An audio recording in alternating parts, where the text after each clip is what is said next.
Hey y'all. Welcome to the Life Cafe, where our slogan is, get a life. My name's Flo. I'll be your waitress. Now, because this is my last visit before Reverend Brendolyn retires and rewires, I want to tell you how much I've enjoyed dropping in to see you here at the church different, and the city different, with the minister different. You know, people come here to the Life Cafe not just because of the wonderful food, tremendous atmosphere, and my sparkling personality.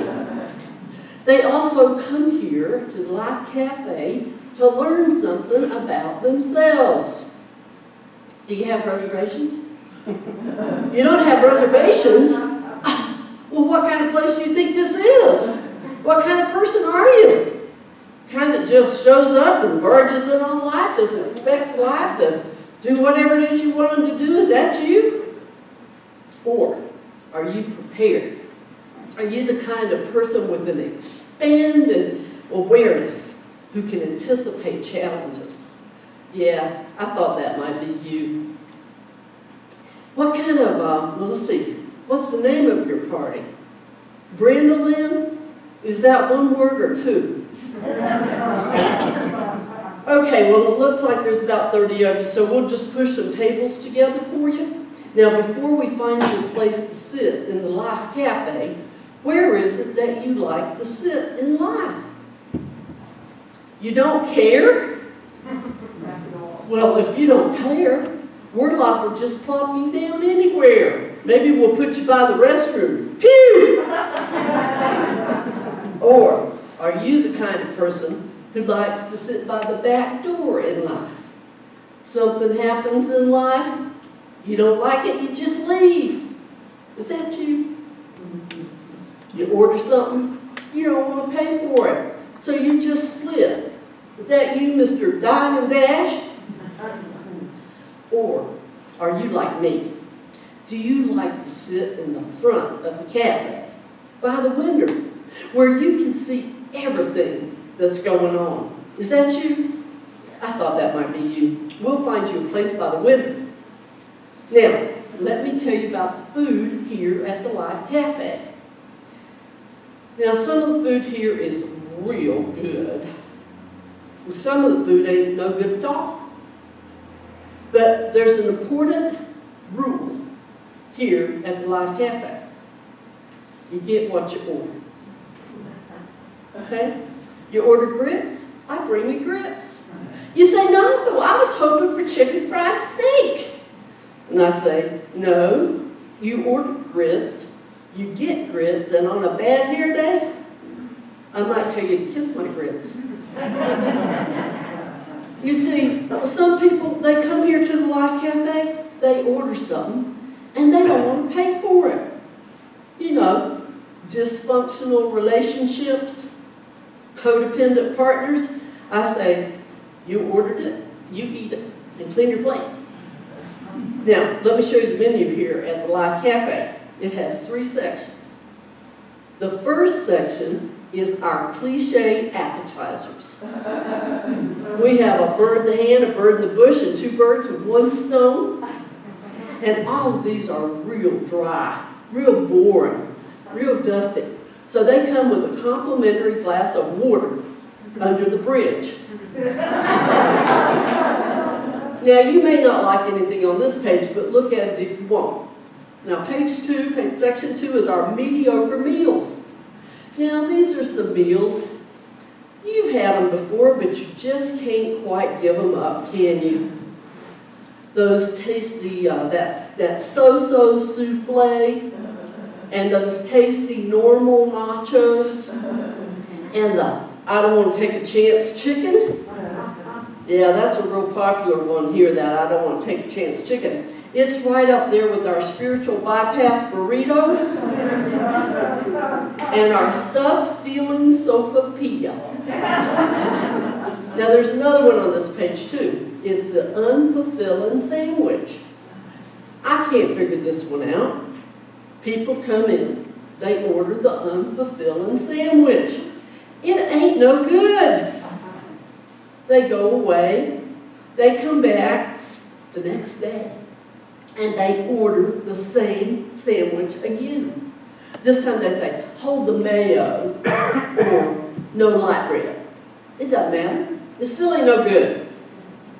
Now, if you like the unfulfilling sandwich, I don't want to take a chance chicken that you might like the specialty on this page. The chicken and dysfunctions. Now, for some of you in this crowd, we can make it a la mode with all the ice cream you can eat.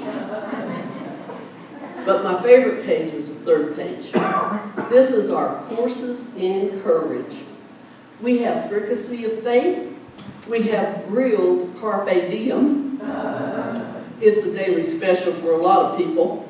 Or you might want our Santa Fe version, grilled carpe manana. It takes a lot longer to cook, but it's worth it. It's real good. Now we also have linguine of love, forgiveness filet, and friendship flambe. And we got something else you might like too. Our pride pizza. It's real good, but sometimes a little hard to swallow, if you know what I mean. Now, the important thing is you decide what you'll have at the Life Cafe. And I want you, before you're leaving, while you're deciding, I want you to take just a minute to go to the kitchen and meet our cook. Our cook loves to meet everybody who comes to the Life Cafe. He loves to fix for each one of you exactly what it is you most crave in life. But the funny thing is, the cook knows that some of the food here is real good, and some of it ain't fit to eat. But our cook also knows that you decide what it is you'll order at the Life Cafe. Bon appetit.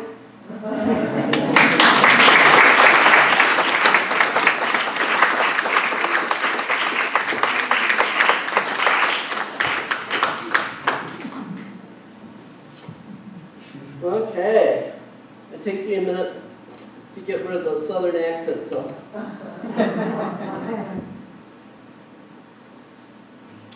So, by popular demand, instead of having a formal message today, I am going to answer any questions that you might have. And I'm going to get my glasses so I can see who's asking the questions. So if you're on Zoom, you'll have to type in your questions so that somebody in the sound booth can read them to me. And people say they love it when I do this. And I found a quote by my meditation teacher, Shinzen Young. For some of you who've taken my class, you know about auto move and auto walk and well, he has something called auto speak. And he says it's about speech spontaneity. Throw caution to the wind. Start flapping your tongue and moving your lips with faith that coherent speech will self-organize sooner or later. So that's what I'm going to do with your questions. So I think you, if you're in the sanctuary, you got questions on a piece of paper when you came in. And if you're on Zoom, we only have one question. It'll be a real short service. Jerry, you need paper? Anybody else need paper? There's Geraldo giving you a piece of paper. So the question is, how can I more quickly and easily flow, F-L-O, through perceived problems and setbacks? Well, to me, to be in the flow means to be in the flow of grace.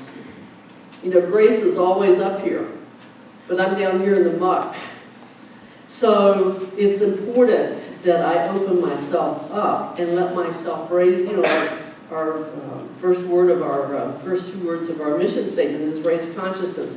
I have to raise my consciousness to a higher level to put myself in the flow of grace. And one of the ways that I've been doing this a lot the past year has been to put what I don't know the answer to on what I call the don't know altar. And so I just say, okay, I have no idea. Oh, I still got my chewing gum on.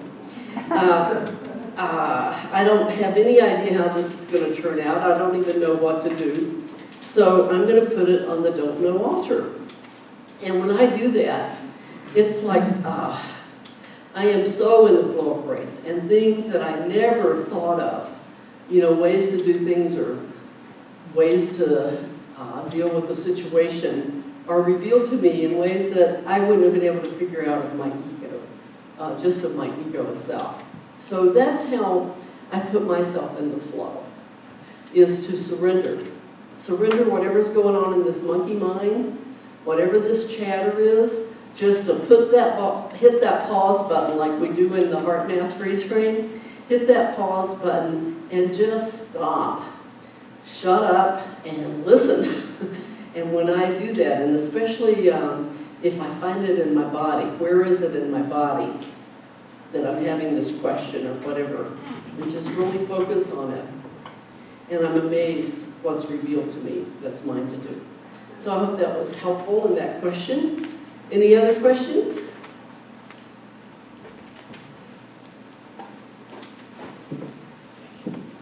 Okay. What is your favorite Unity principle? Well, y'all should be, I bet you, if I said, what do you think it is, what would y'all say? Gwendolyn's favorite Unity principle. Prayer and meditation. Well, that's true. But I'm thinking of the five, well, prayer is one of the five principles, but I love where the rubber meets the road. You know, in Unity's five principles, that last principle is that it's not enough to know the truth, it's not enough to know spiritual principle, that to know them intellectually isn't enough, and we have to actually live them in our daily lives. And that's why I have the sign that, as we leave the sanctuary, it says, where the rubber meets the road. Because to me, that's what it's all about. It's not enough that we just do it with each other in this building. We've got to do it out there where it really makes a difference. But I do love prayer and meditation, so I don't know if I could pick one of them. Well, where the rubber meets the road is prayer and meditation. Especially since I've been teaching unified mindfulness and we learn to meditate on and off the cushion. So that fits. Okay, do you have plans for Halloween? This has got to be from Nicole. I do not. I don't do Halloween. So, but I did many years ago. In fact, I remember my mother had just moved to New Mexico, and we were looking, we were going down to Albuquerque to check out some facilities and stuff where she might like to live. And I had on this black dress, and I had on a pair of horns, and I had a tail, and my trident, and I was playing the minister from hell. And everything was great, except we go down, I was in Mary Ken, and I take Mama down, and we're walking around all these nursing facilities, and nobody tells me I forgot to take the tail off. So I'm walking around with this little pointed devil's tail all over the senior home. So. All right. More. Okay, are you going to continue teaching classes? Well, I am, but I won't be able to offer them to people at Unity Santa Fe for oops, don't put it there, those are answered. Because it's very important that I leave the community and sever my pastoral relationship with everyone so that there's a place for a new minister to come in and establish themselves. So yes, if you know anybody that doesn't come to Unity Santa Fe that might enjoy my classes, you can give them my email, BrendolynB@iCloud.com. There's already another Brendolyn at iCloud.com. Can you believe it? Okay. So anyway, so that's going to be hard, severing my ties with everyone here, but I will still be teaching classes. Some of you may not know, but I'm going to James Twyman's Retreat Center in Ajijic, Mexico in March, and I'm going to be the minister in residence for a month. So I get to give the Sunday message and teach my meditation course, and that's where Reverend Kathleen's living. So I'm really excited about being able to see her again. So yeah, I'm going to be doing a lot of things, and contrary to what was suggested to Flo, that I convert Van Gogh, I have a 2003 Eurovan camper, and someone suggested to her that she convert it to a food truck. It's not going to happen. But I am looking forward to getting out and about in that too. Is there a difference between practicing the presence and mindfulness? Well, certainly you have to be mindful to practice the presence. I think that when I'm thinking of practicing the presence, I'm really talking about practicing my conscious awareness of my oneness, my divinity, with the divine, the one presence and one power. So there are certain meditation techniques I use to do that. And primarily one that I call flow, feel flow, for those of you who've taken my meditation course. Because when I can feel that pulsation, that sensation of life, anywhere in my body, because it's in every cell and atom of my body, to me that's practicing the presence of God, practicing the presence of life. I can feel it pulsating and moving in me, through me, as me. Whereas mindfulness can be done formally with your eyes closed, sitting on the cushion, or it can be, I just drove to California, by the way. I married the third daughter, the third of three daughters of Ed and Shelley Hoth that I've married. I got to, this one cheered me up. I christened their grandchildren, Ariana and Jeremiah, in this very room, holding them in my arms, and they're both in college. And so I got to see them, and it was like, wow! How could that be? Anyway, everybody sends their love. Ed and Shelley send their love. But while I was driving to Colorado, I practiced one of Shinzen's techniques, this core technique called See, Hear, Feel. And you do that, and it helps me stay awake, okay? So as I'm driving, I'm aware of what I'm seeing. And you don't just note what you're seeing. You label it see, but then you take a pause of a couple of seconds and really see it. So many times we see things, but we don't really see them. So that little extra pause was really great. And of course, the terrain, the, nature between here and Littleton, Colorado was quite beautiful. So mindfulness is any time, and I think to be mindful, we have to have the body. And the body is those five senses. So if I ask myself, what am I seeing, hearing, feeling, tasting, or smelling right now in this moment, then I am being mindful. I am being present. And so I can do that anywhere. But to practice the presence of God, I want to really feel that flow, feel that energy that tells me that life is moving in me, through me, as me. So that's how I would distinguish those differences. Can you explain how to do a quick meditation during the day? Well, absolutely. Shinzen considers formal meditation 10 minutes or more. And that's whether you're sitting silently, still, on a cushion, or whether you are doing an active meditation. So as long as I was doing see, hear, feel for at least 10 minutes, that was formal meditation, okay? Even though I wasn't sitting with my eyes closed, contemplating my navel, okay? So 10 minutes or more, at least once a day, is what he highly recommends. But then there's something he calls micro hits. And a micro hit is anything from a few seconds to 10 minutes. So this to me is how I have been given a practical how to pray without ceasing. You know, Paul talked about pray without ceasing. And I never could figure out how to do that. But through unified mindfulness, I have. Because I can see, hear, feel wherever I may be, in line at grocery store, wherever I am, I can feel rest. If I'm in the middle of a meeting and I'm feeling a little tension in the air, I can take a moment to feel rest. I can feel good, you know, put a smile on my face and feel good. There's other ways to start to feel good. I can auto walk and just walk and realize, oh my God, how is my body doing that?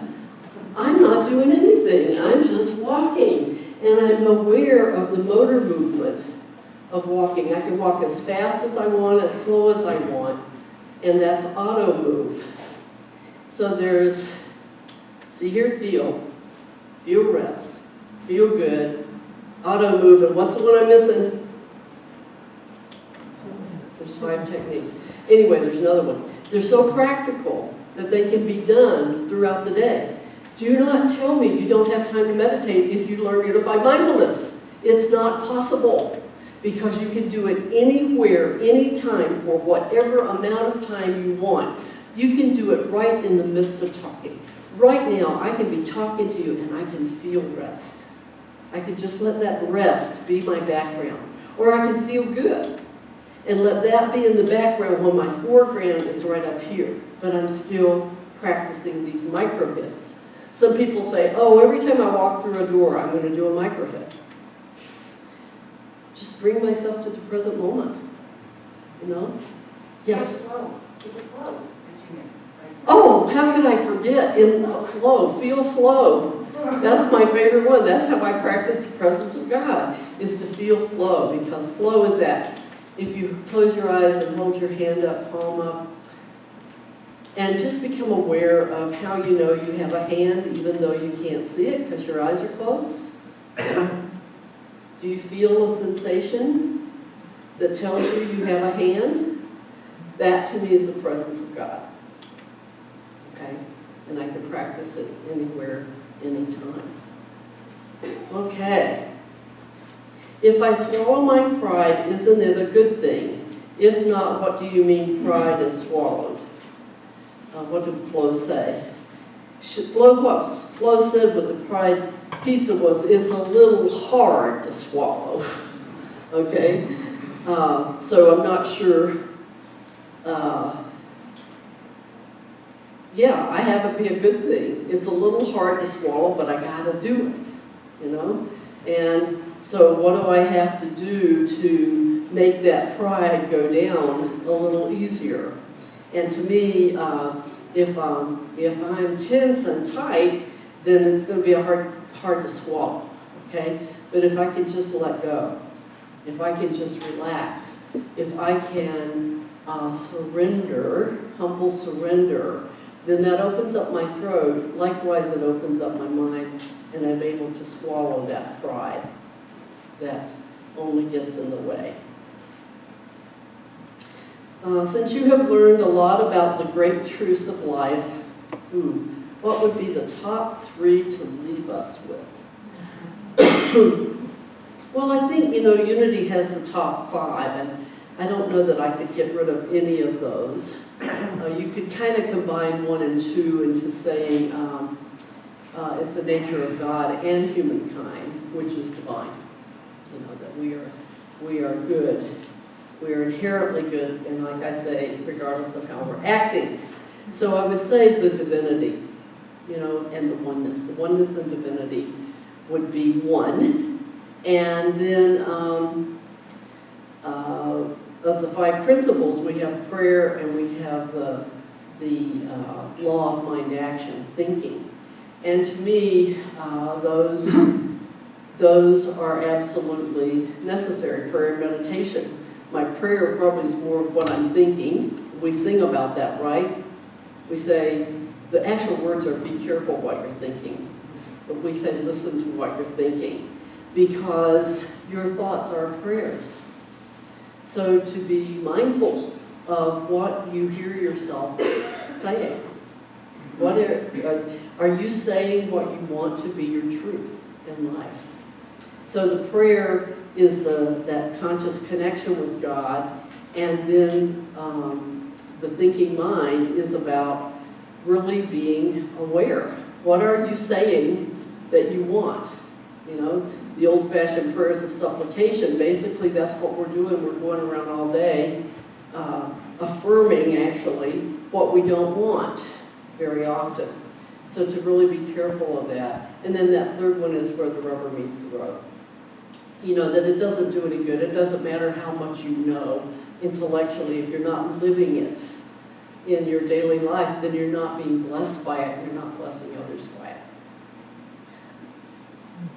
All right. Any last burning desire? That's what we used to say in the bar. Any burning desire before we close up? No, we say that in 12-step rooms. In the bars, we said last call. So last call. Okay. All righty. Well, then let's take all of this into some meditation.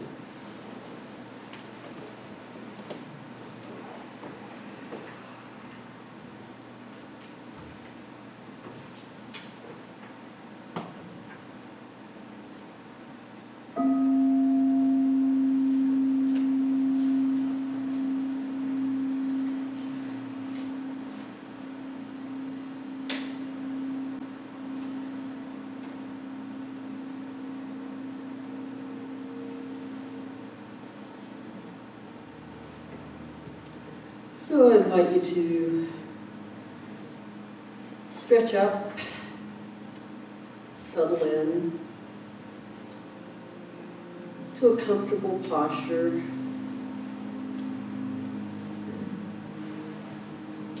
And just bring your attention to this present moment and to the presence of the divine by watching the breath.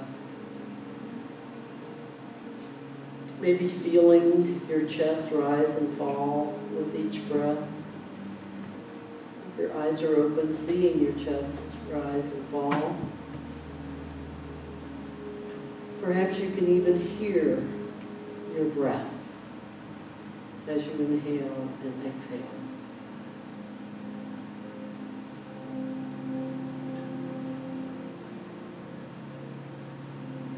So not only can you see, hear, and feel your breath, but you can also feel flow. Feel the flow of the breath as it arises and passes, arises and passes continuously.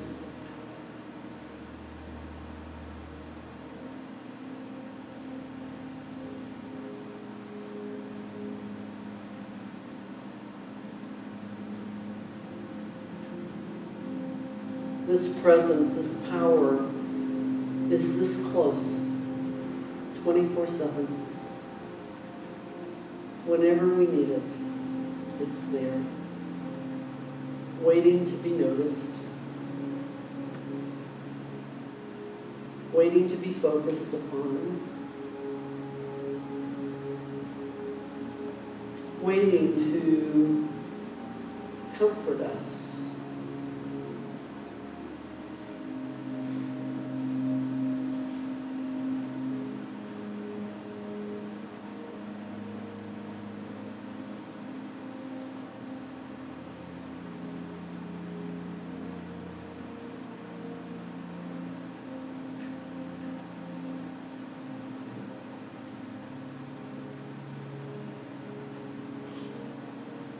You could also practice feel rest, because on the exhale there's a little bit of rest that we always feel. So feel that rest as with each exhale.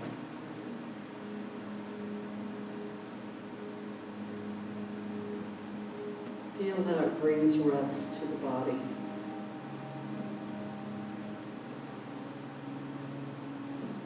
How effortless it is.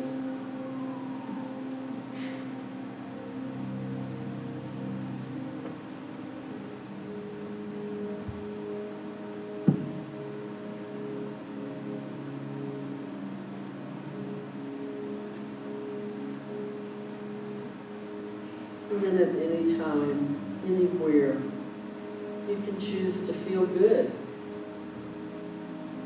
You might think of something that makes you feel good, or you might just put a gentle smile on your face. And just allow that experience of feel good, that feeling tone to ripple throughout the body, to even radiate from the body.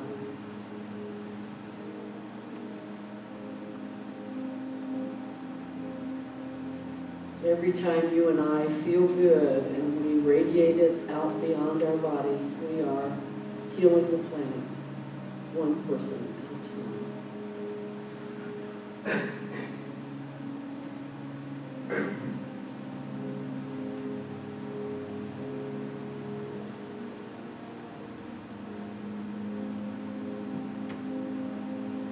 With these meditation techniques, there's absolutely no reason to ever be unproductive. There's always a practice you can be practicing.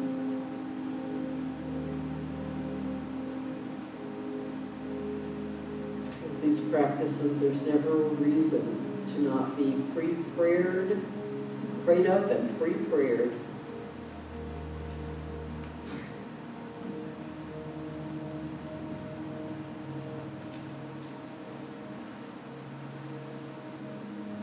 So let's just continue in the silence. Whether you're focused on any of your five senses,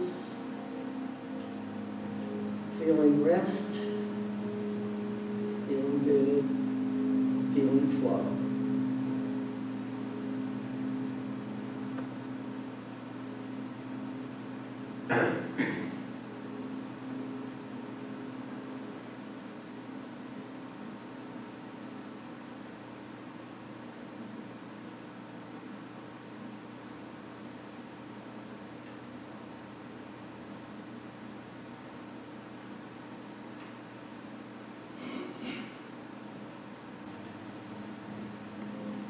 Silently say, thank you, presence.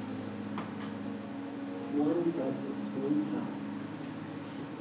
Thank you, thank you, thank you. That it is so and so it is. Amen.